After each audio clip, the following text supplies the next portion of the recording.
Bonjour, aujourd'hui c'est le Community Manager Appreciation Day. C'est un jour qui célèbre les community managers.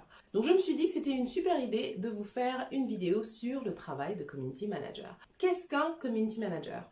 C'est celui qui anime une communauté. Il anime une communauté sur les réseaux sociaux.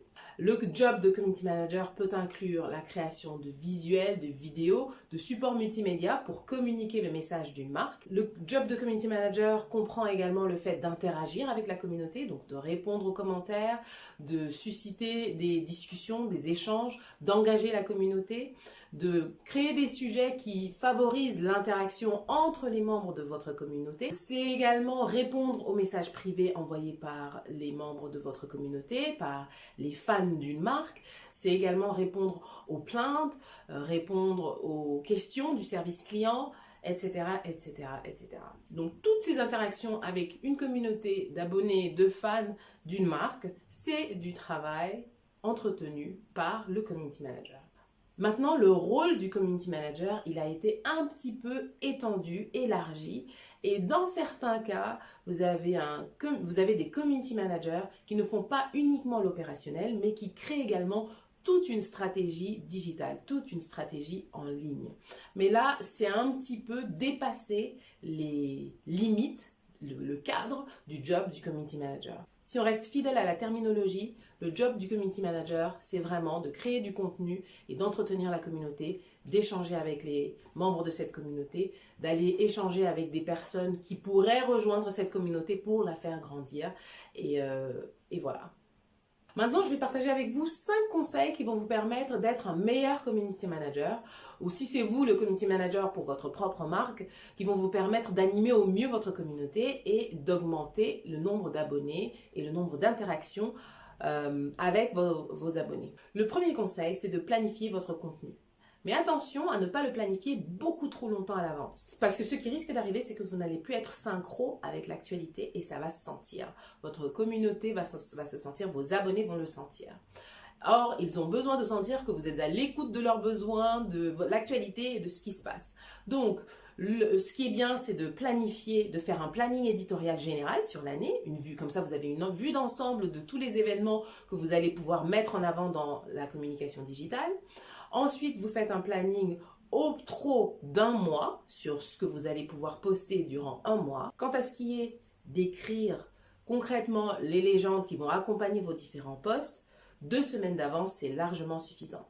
Et même avec cette planification, le plus important, c'est d'être toujours prêt à réajuster en fonction de l'actualité. Par exemple, aujourd'hui, au jour où je vous fais cette vidéo, malheureusement, Kobe Bryant et Gianna Safi nous ont quittés avec 7 autres personnes dans un accident d'hélicoptère. Même si j'avais prévu de parler du Community Management Appreciation Day qui tombe aujourd'hui, j'en profite également pour rendre hommage à cet homme, cette légende du basket qui nous a quittés beaucoup trop tôt et pour avoir une pensée pour tous ceux qui sont morts dans cet accident d'hélicoptère.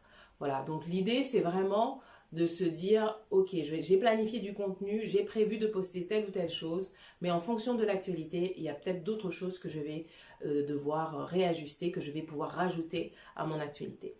Le deuxième conseil, c'est dans votre travail de community manager, de rester en alignement avec votre marque. C'est-à-dire que le ton que vous allez employer pour les légendes de votre publication, le ton que vous allez employer lorsque vous allez répondre aux différents abonnés, aux différentes interactions sur les profils, ça doit être un ton qui est adapté à votre image de marque ou à l'image de la marque pour laquelle vous travaillez.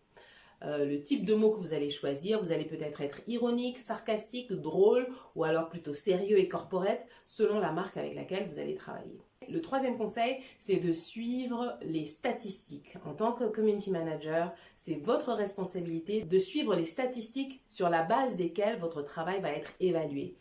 Quelles sont ces statistiques ?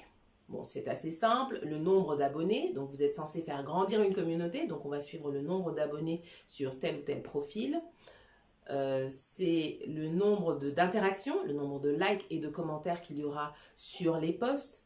C'est votre temps de réponse lorsque vous répondez aux messages privés, aux DM. Combien de temps est-ce que vous mettez à répondre? Est-ce que les clients doivent vous relancer plusieurs fois ou les prospects ou les abonnés doivent vous relancer plusieurs fois avant que vous ne donniez une réponse? Ça, c'est surtout valable sur Facebook puisque Facebook affiche même le temps de réponse de chaque page. Donc, ça peut être une valeur sur laquelle vous serez évalué. Et également la satisfaction client, c'est-à-dire que est-ce qu'une fois que vous entrez en interaction avec un client qui n'est pas content ou un client qui pose une question, est-ce qu'il est content de votre réponse? Est-ce qu'il est satisfait de la façon dont vous interagissez avec lui? Voilà, en général, ce sont ces 4 paramètres qui sont vraiment les plus importants. Le 4e conseil que j'ai pour vous, c'est d'utiliser les données que vous recueillez. Les données que vous recueillez, notamment concernant l'heure de publication, les jours où votre communauté interagit le plus avec votre marque, quels sont les posts sur lesquels ils interagissent le plus, quelles sont les questions qu'ils posent le plus souvent, quels sont leurs centres d'intérêt, quels sont les sujets qu'ils ont envie de vous voir aborder le plus souvent. Tous ces éléments vont vous permettre de produire du contenu qui est adapté aux besoins de votre communauté et c'est ce qui va faire que leur taux d'engagement va augmenter. Vous allez également pouvoir être évalué sur le taux de conversion, c'est-à-dire le nombre de personnes qui, après avoir visité un profil sur les réseaux sociaux, cliquent pour aller rendre visite au site de la marque.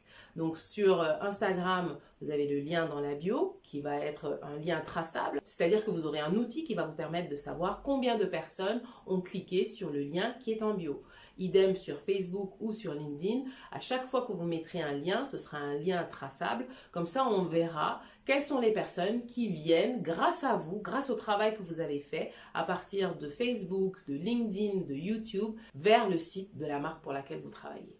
Et le 5e conseil que je vous donne, c'est d'utiliser, de poster régulièrement du contenu généré par vos clients. C'est ce qu'on appelle UGC, User Generated Content. C'est du contenu généré par les utilisateurs.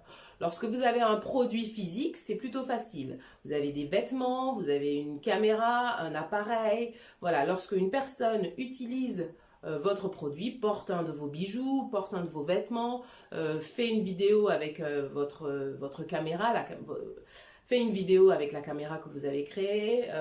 Voilà, lorsque c'est un produit physique, c'est plutôt naturel. Maintenant, s'il s'agit d'un service, ce sont les témoignages. Une personne a fait appel à votre service de consulting, de coaching, elle a eu une transformation dans sa vie.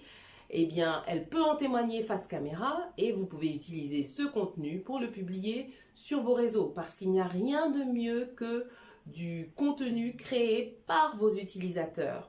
Parce que c'est le contenu que vont valoriser davantage vos futurs clients. Ils vont davantage faire confiance à un témoignage d'une personne extérieure à votre marque qu'à vos propres propos. Si vous-même vous mettez en avant votre compétence et vos talents, votre savoir-faire, ce sera moins pris au sérieux que si c'est une personne extérieure qui le fait. Donc, suscitez ces contenus, encouragez votre communauté à vous envoyer du contenu qu'ils ont eux-mêmes créé en utilisant vos produits et services. Voilà, ce sont les 5 conseils que je peux vous donner pour être un meilleur community manager, pour faire grandir votre communauté et avoir une communauté de personnes fidèles qui s'engagent avec votre marque sur la durée et qui, à un moment donné, dans leur parcours avec vous, sont convertis d'abonnés en clients. C'est tout pour la vidéo du jour. Si vous n'êtes pas encore abonné, je vous invite à le faire. Vous avez un petit bouton rouge juste en dessous qui vous permet de le faire. Et n'oubliez pas d'activer la cloche. Comme ça, chaque fois que je poste une nouvelle vidéo en rapport avec le marketing digital, la stratégie digitale, vous serez parmi les premiers informés. Et si le contenu, vous pensez qu'il peut intéresser d'autres personnes, d'autres entrepreneurs autour de vous, vraiment partagez. Comme on dit en anglais, sharing is caring. Et d'ici la prochaine vidéo, je vous invite à révolutionner votre vie avec passion.